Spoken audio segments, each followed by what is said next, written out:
As we debate a total overhaul of the criminal system after many, many years, and the government is bringing in something which is going to send out a message to the entire world, not only to the people in this country, but to the entire world, कि आज जब भारत एक विश्व गुरु बनने के रास्ते पे चलना चाह रहा है, तो ये विश्व गुरु अपने लोगों के उनके इस सिस्टम को जब ओवरहॉल करता है, तो ये आगे का पीछे से सीख के आगे का क्या दिशा देता है.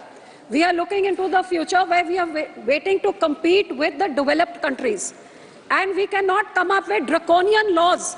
We can either become an authoritarian state like China, or we can go where human lives, human values, our rights as enshrined in the Constitution for everybody, from a minority to an SC to the last person in the queue, are all given equal importance and equal regard. Before me, my colleague Owaisi Saab said a lot of things, and I am in agreement with many of those things, because the fact of the matter is that history has shown that whenever there are atrocities, it is the minority which has suffered the maximum. And I come from a state where we have been at the receiving end of this forever.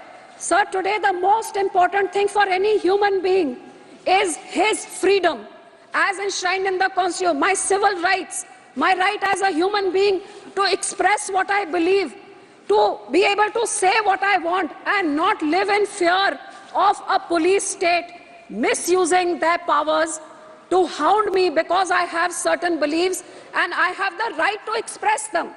Unfortunately today, sir, this law is going to give unbridled powers to the police and make it into an authoritarian state rather than a democratic country that we all want to live in as enshrined in Baba Saheb Ambedkar's his constitution. Sir, in this bill, I would just like to make a few small points.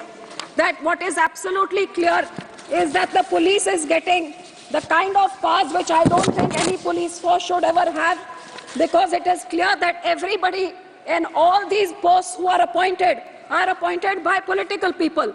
And obviously their allegiances are towards political people. I don't need to tell what the Supreme Court says about certain caged parrots. But here we are talking about police at the level of state also, starting from the Thanedar to the SSP, to the IG, to the DGP. All are political appointees. And because of that, there is political pressure in their actions. And everybody sitting in this August House, every political party has borne the brunt of that. And nobody should understand it better than us and better than our Honorable Home Minister, which is why I feel that these powers which are being given without any checks and balances to do as they want. The police has been given, there is a UAPA law, but today the police has been given exactly the same powers. And there are no checks and balances whatsoever, sir. So these arbitrary powers which are against liberty, democracy, dissent, opposition, and I think here is a living example that such an important bill is being discussed, which should be in a fair and transparent manner with everybody allowed to air their views. And here there is only the ruling party and a handful of us opposition people who are being allowed to say what we want. This is not the way for such an important bill to be passed, sir. Sir, these bills have many discrepancies. I don't know whether I should repeat what Owaisi Saab has already said. For example, the police custody up to 60 days, how the police are allowed to decide what they want to do and how they want to do it. I don't want to get into all of those, sir. My point is more on the human rights angle of it, because as a Sikh, sir, एक सिख होने के नाते sir मैं इत्थे दसना चाहांगी कि साडे पंजाब ते पंजाबियां दे उत्ते जिन्हां यह पुलिस एट्रोसिटीज़ ਨੂੰ ਅਸੀਂ ਸਹਾ ਹੈਗਾ, ਸਾਡਾ ਇਤਿਹਾਸ ਗਵਾਹ ਹੈਗਾ ਸਰ. ਇਹ ਉਹ ਕੌਮ ਹੈਗੀ ਸਰ ਜਿਹੜਾ ਮੈਨੂੰ ਅੱਜ ਦੱਸਣ ਦੀ ਲੋੜ ਨਹੀਂ, ਲੇਕਿਨ ਸ਼ਾਇਦ ਸਾਰਾ ਹਿੰਦੁਸਤਾਨ ਜਾਣਦਾ ਹੈ, ਤੇ ਲੇਕਿਨ ਜਿਹੜੇ ਨਹੀਂ ਜਾਣਦੇ ਨੇ ਉਹਨਾਂ ਨੂੰ ਜ਼ਰੂਰ ਮੈਂ ਦੱਸਣਾ ਚਾਹਾਂਗੀ ਕਿ ਸਭ ਤੋਂ ਪਹਿਲੇ ਉਹ ਸਾਡੇ 9ਵੇਂ ਗੁਰੂ ਸੀਗੇ, ਗੁਰੂ ਤੇਗ ਬਹਾਦਰ ਸਾਹਿਬ, ਜਿਨ੍ਹਾਂ ਨੇ तिलक ने जंजोई ते रक्षा वास्ते अपना सीस कलम कर दिता, अपनी शहादत दी एक दूजे धर्म को जिंदा रखने वास्ते. ਇਹ ਸਾਡਾ ਧਰਮ ਸਿਖਾਉਂਦਾ ਹੈ. ਅੱਜ ਵੀ ਸਾਡੇ ਗੁਰਦੁਆਰਿਆਂ 'ਚ ਸਰਬਤ ਦੇ ਭਲੇ ਦੀ ਅਰਦਾਸ ਹੁੰਦੀ ਹੈ. ਸੋ ਉਹਦੇ ਬਾਅਦ ਜੇ ਦੇਸ਼ ਦੀ ਗੱਲ ਕਰੀਏ, whether it is pre-independence, post-independence and till date, the Sikh community has made the largest sacrifices for this nation and are the most patriotic community, and I would like to highlight a few of these things, sir. Independence ਤੋਂ ਪਹਿਲਾਂ 1.5% ਸਾਡੀ ਆਬਾਦੀ ਸੀ ਸਿੱਖਾਂ ਦੀ, 1.5%, 1.5%. And sir, ਸਭ ਤੋਂ ਜ਼ਿਆਦਾ sufferings at the hands of majorities, this small community. I would like to tell this August House, 77% in the freedom struggle, 77% of all those sent to the gallows, out of which 81% of those, 77% out of the total people sent to gallows, 81% were Sikhs, sir.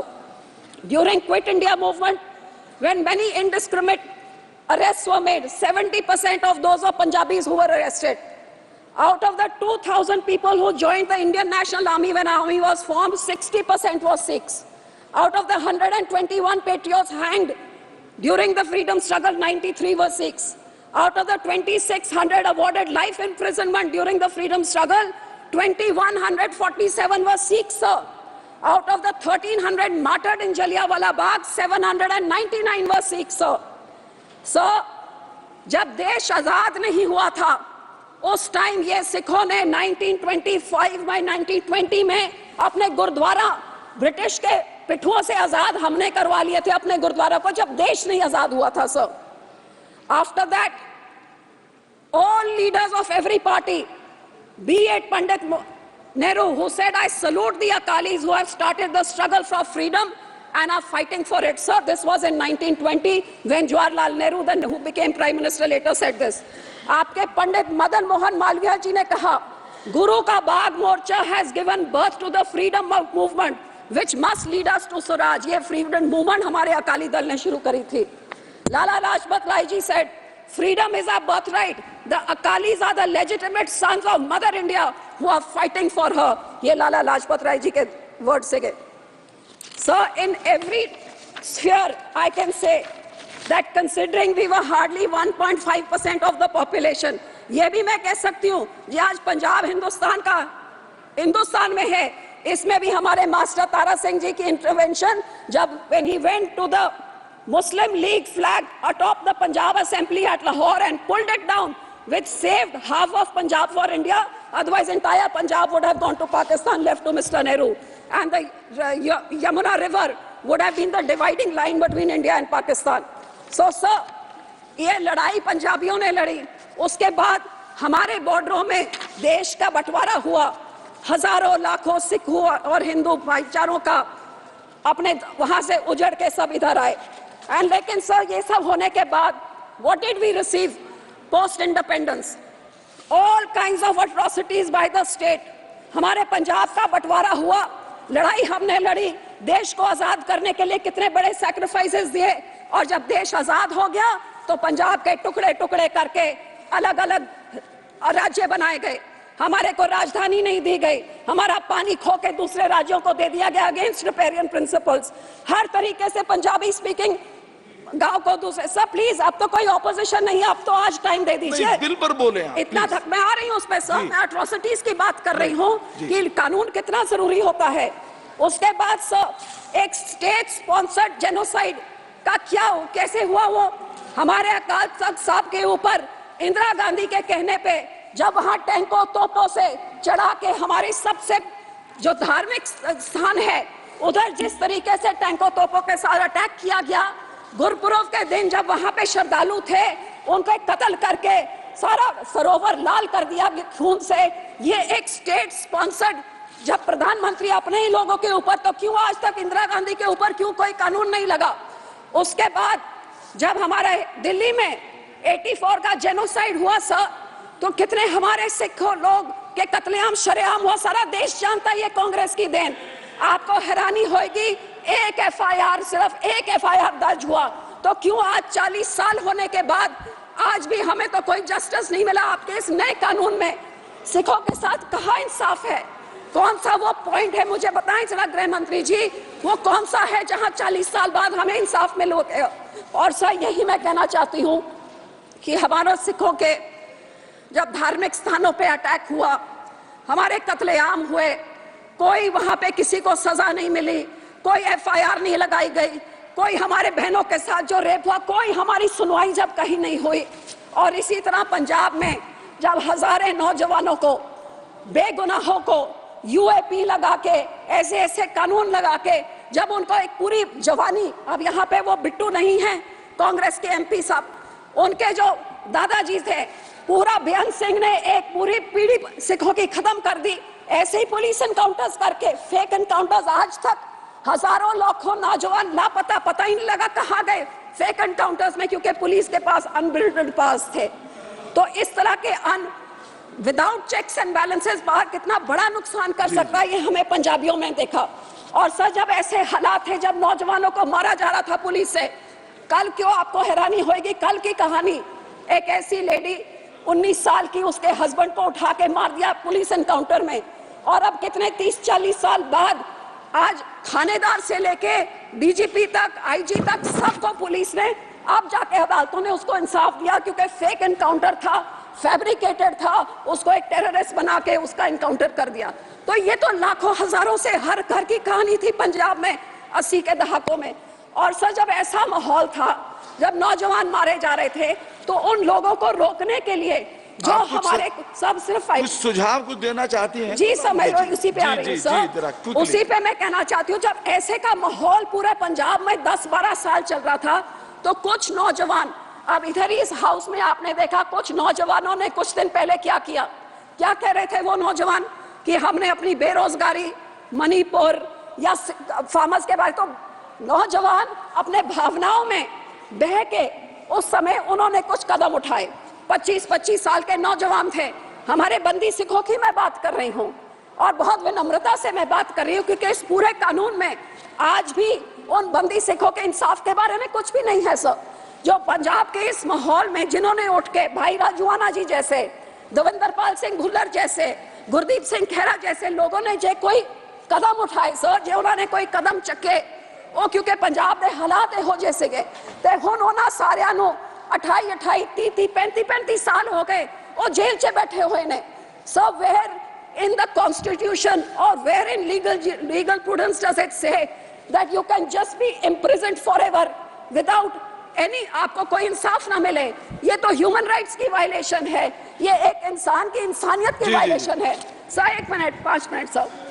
Sir, here I want to say that in the mercy petition, जो आपने mercy petition के बारे में कहा है, sir, for example हमारे भाई राजूआना, you must know sir, 28 साल से जेल में बंद हैं, क्योंकि उस टाइम 84 के दहाकों में उन्होंने कोई कदम उठाया, कोई कंस्पिरेसी करे।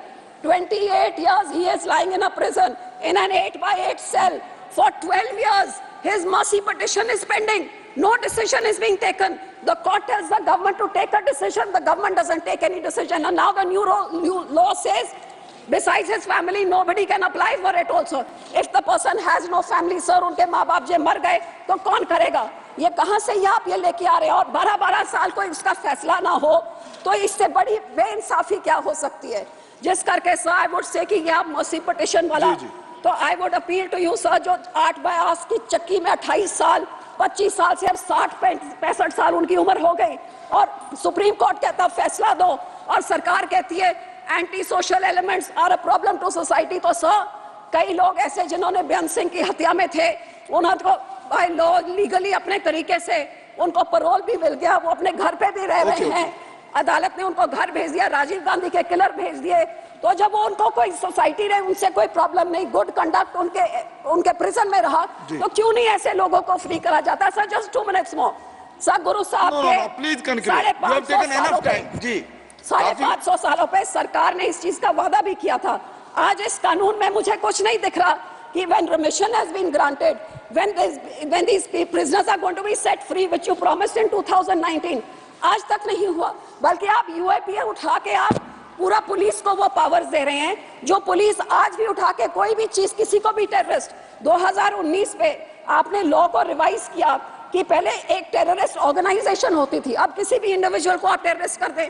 इसका मिसयूज पंजाब में तो रोज ही हो रहा है, देश में भी देख रहे हैं, किसी को भी टेररिस्ट। आपको हैरानी होगी कि पंजाब में कुछ बच्चों ने सिक्खी का प्रचार करने के लिए कुछ पैम्फलेट घर पे मिले, तो उन पे भी UAP लगा दिया। और फिर उठा के दूर दूर भेज देते हैं श्री जहां बेल तक रमेश नहीं विदुड़ी होती है। जी। सो सर, मैं अपील करती हूं कि इस कानून का